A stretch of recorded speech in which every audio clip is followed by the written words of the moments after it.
single ni Justin kasama si Diwata na 10 mga daliri umingay hindi lamang dito sa Pilipinas kundi worldwide.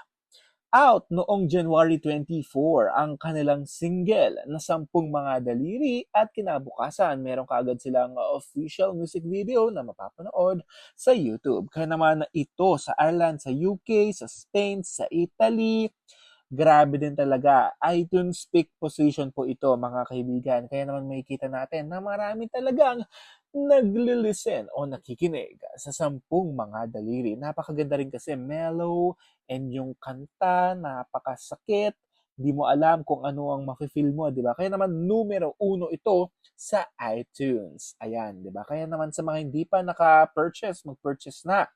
Number 1 sa Philippines, number 1 sa UAE, number 2 naman sa Singapore, at number 4 sa Hong Kong.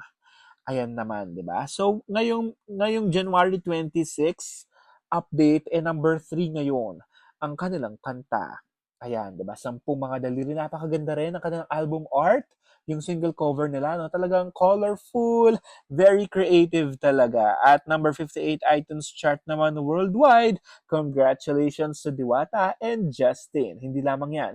Dahil umakyat na sa 100,000 views plus ang kanilang napakagandang 10 mga daliri official music video. Kaya sa mga hindi pa naka-purchase, nakakinig at nakapanood, manood na tayo at para mapakinggan natin to support Justin and Diwata 10 mga daliri.